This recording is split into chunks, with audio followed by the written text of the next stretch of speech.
Hi friends, வணக்கம். I'm Siva. இந்த video உங்களுக்கு பிடிச்சிருந்ததுன்னா லைக் பண்ணுங்கள், ஷேர் பண்ணுங்கள், சப்ஸ்கிரைப் பண்ணுங்கள். தேங்க்யூ.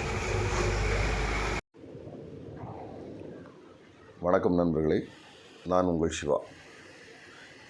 இந்த பகுதியில் நம்ம சிவாலய ஓட்டத்துடைய 7வது கோயிலான கல்குளம் நீலகண்ட சுவாமி கோவிலை பற்றி பார்ப்போம். இந்த கோயிலானது கன்னியாகுமரி மாவட்டம் பத்மநாபபுரம் ஊரில் உள்ள ஒரு சிவாலயம். இந்த கோயிலில் மூலவர் நீலகண்ட சுவாமி லிங்க வடிவில் காணப்படுறாரு. இது கன்னியாகுமரி மாவட்டம் கல்குளம் மட்டும் பத்மநாபபுரம் நகராட்சி கீழ்குளம் பகுதியில் அமைஞ்சிருக்கு. பழைய கல்வெட்டுகள் பத்மநாபபுரத்தை கல்குளம் அப்படின்னு குறிப்பிடுது. கல்குளம் அல்லது பத்மநாபபுரம் என அழைக்கப்படும் இவ்வூர் வேணாட்டு அரசர்கள் காலத்தில் தலைநகராக இருந்திருக்கலாம்.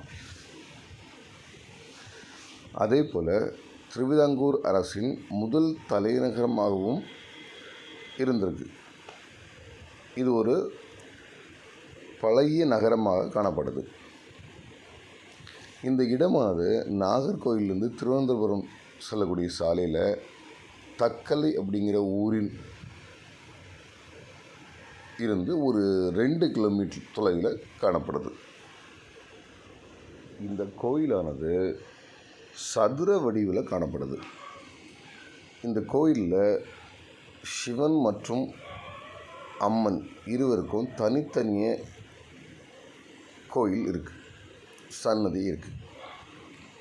கன்னியாகுமரி மாவட்டத்தில் உள்ள கோயில்களிலே சுசீந்திரம் தானுமாலையின் கோயில் மற்றும் கல்குளம் இந்த கோயில், இந்த 2 கோயிலுக்கு மட்டும்தான் மாடி கோபுரம் காணப்படுது. கோயிலுடைய மேற்கு வாசலை கடந்து கோயிலுக்கு வெளியே வரும்போது ஒரு சின்ன சிவன் கோயில் காணப்படுது. இந்த சிவன் தான் ஆதிமூலம் அப்படின்னு சொல்கிறாங்க. இந்த சிவனுடைய உயரம் 160 சென்டிமீட்டர். இந்த ஆதிலிங்கமானது தென்மையான சிவலிங்கம். அதாவது சோழர் காலத்தில் நீலகண்ட சுவாமி கோயில் கட்டப்பட்டது.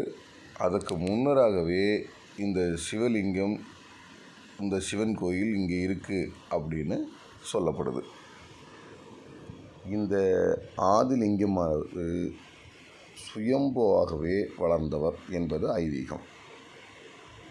ஒருமுறை வேணாட்டு அரசர்கள் இங்கே ஆட்சி புரிந்தபோது மன்னருடைய குதிரை தருகிட்டு ஓடியது, யாருக்கும் அடங்காமல் ஓடியது.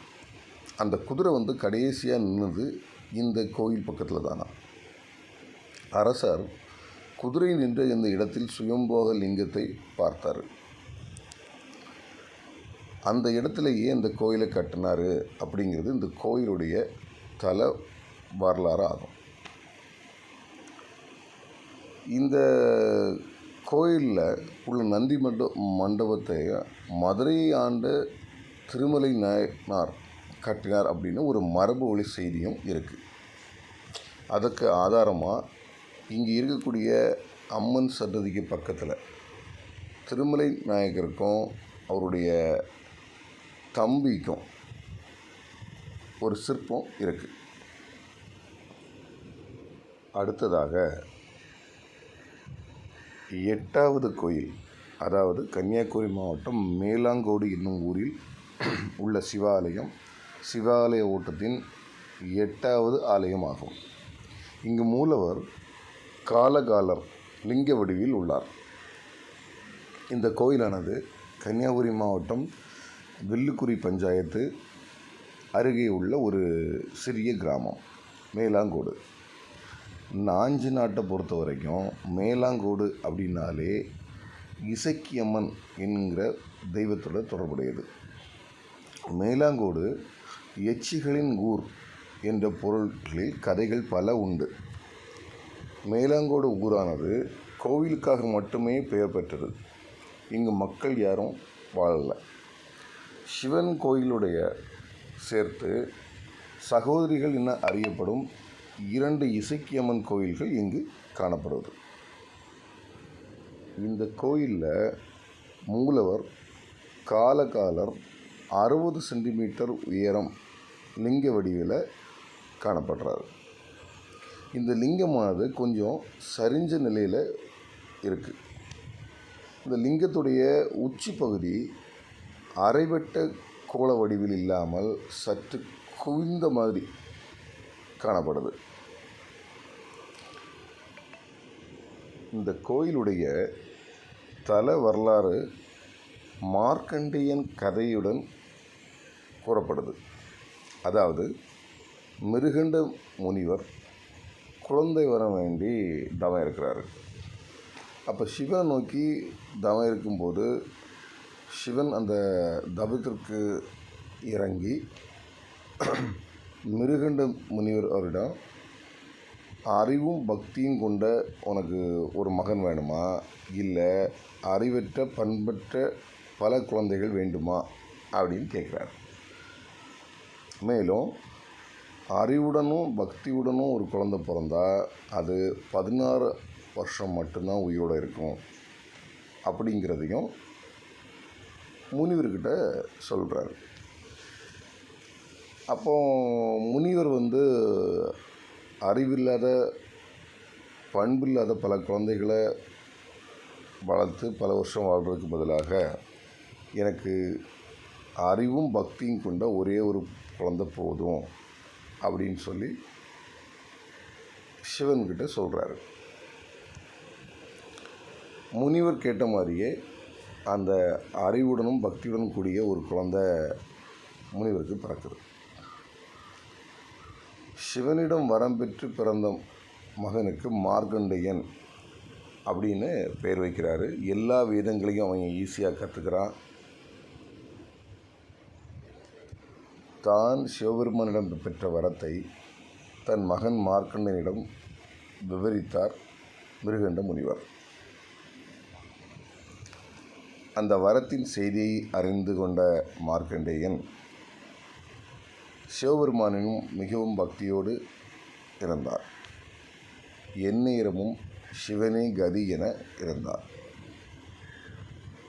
காலையிலிருந்து மாலை வரை சிவபெருமானுக்கு பணிவிடை செய்வதையே தன் வாழ்க்கையின் குறிக்கோளாக எண்ணி வாழ்ந்து வந்தார். மார்க்கண்டேயனின் 16வது வயதில் குறித்த காலத்தில் காலன் பாசக்கயிற்றை கொண்டு வந்தார். அந்த சமயத்தில் மார்க்கண்டேயன் சிவபெருமானுக்கு மலர்களால் பூஜை செய்து கொண்டிருந்தான். காலனின் பாசக்கயிற்றை கண்ட மார்க்கண்டேயன் சிவலிங்கத்தை கண்டுபிடித்து கொண்டான். இப்பொழுது மார்க்கண்டேயன் மீது காலன் பாசக்கயிற்றை வீச அது மார்க்கண்டேயனையும் சிவலிங்கத்தையும் மீதும் போய் விழுந்தது. காலன் பாசக்கயிற்றை இழுக்க மார்க்கண்டேயனுடன் சேர்ந்து சிவலிங்கமும் அசைந்து சரிந்தது.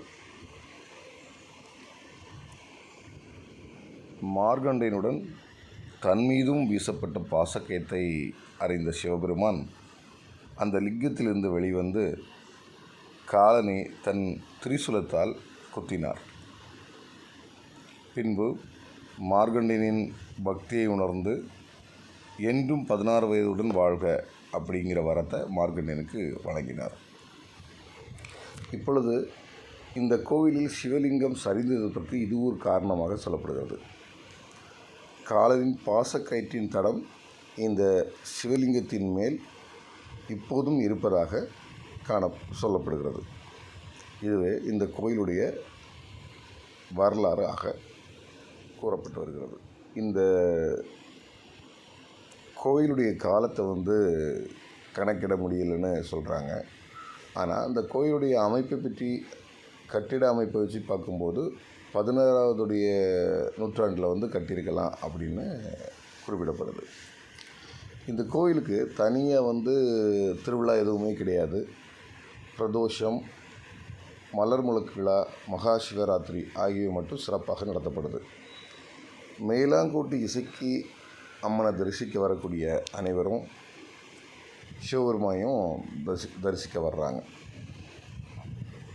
இதனால் செவ்வாய்க்கிழமையும் வெள்ளிக்கிழமையும் சிவனுக்கு உகந்த நாளாக இங்கே காணப்படுது. இன்னொரு விசேஷமாக இங்கே நேர்ச்சி கடனாக வெடி வழிபாடு செய்கிறாங்க. இது கேரள மக்களுடைய ஒரு செயலாகும்.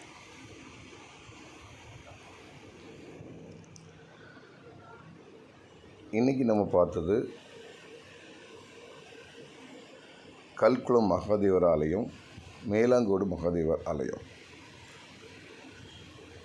அடுத்ததாக திருவிடைக்கோடு மகாதேவர் ஆலயம், திருவிதாங்கோடு மகாதேவர் ஆலயம், திருப்பன்றிக்கோடு மகாதேவர் ஆலயம், நட்டாலம் மகாதேவர் ஆலயம்.